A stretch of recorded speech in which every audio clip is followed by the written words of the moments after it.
And I always felt badly for Horowitz, frankly, because he's a Democrat, I guess. He was appointed by a Democrat. But that report has gotten lost, and it shouldn't be lost. You should all go back. It should be mandatory reading.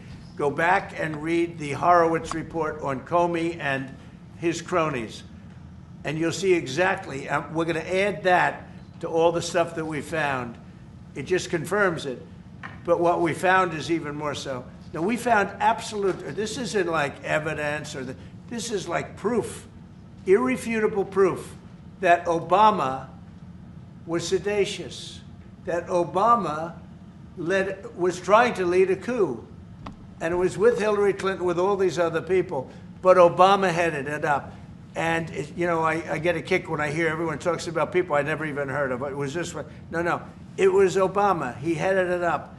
And it says so right in the papers. Got everything. Got everything.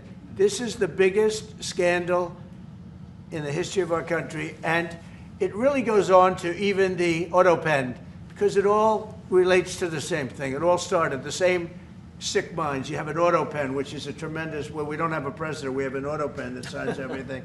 I'll bet you sign everything. You don't have Autopens. No, everybody. Who doesn't sign? You're the president of a country. But it's all that whole thing, leading right up to the end of it is the Autopen. And the Autopen was used by people, and Biden knew nothing about it.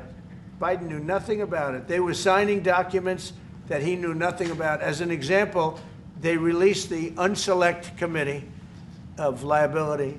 The Unselect Committee spent 2 years grilling everybody, and then they destroyed all the evidence. You know why? Because the evidence made them guilty. And he gave them all a pardon. The Cheney, all the scum that was on the Unselect Committee, Cryan, Adam Kinzinger, and Democrats. And he gave them a pardon. Do you have something else? Go ahead. I was just going to add one more thing on Adam Schiff.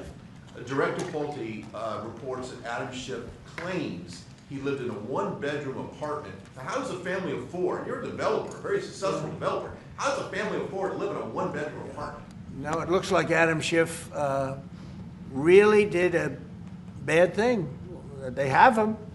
Now, let's see what happens. It's not up to me. It's not up to, I stay out of it purposely.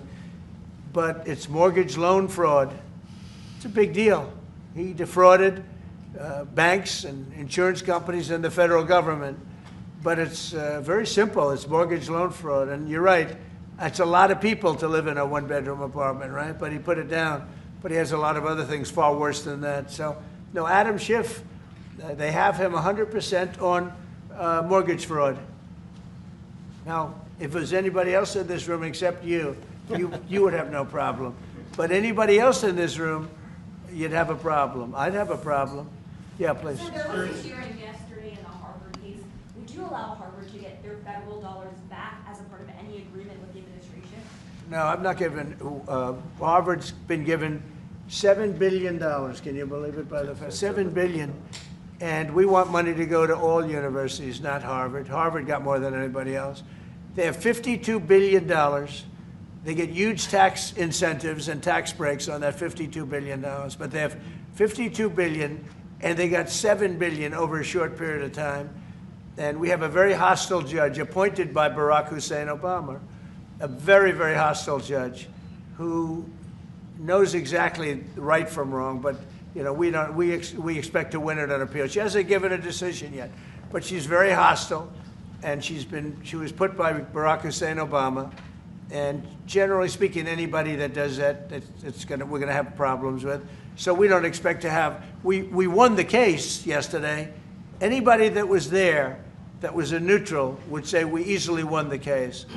But a lot of the case, and a big part of it's going to be how much money Harvard gets in the future. That's not part of the case, and they're not going to get very much.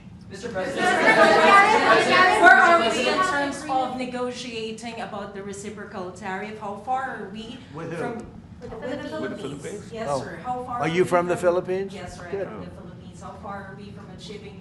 Well, it's tough. He's a very tough negotiator. So far, we're not there because he's negotiating too tough. In fact, I used to like him better than I do now. He's too tough.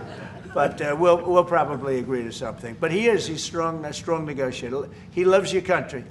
Mr. And President, about the Mr. President, Philippines. When are you you talk- coming to Well, the yeah, Philippines, sir? please. you talked a lot about the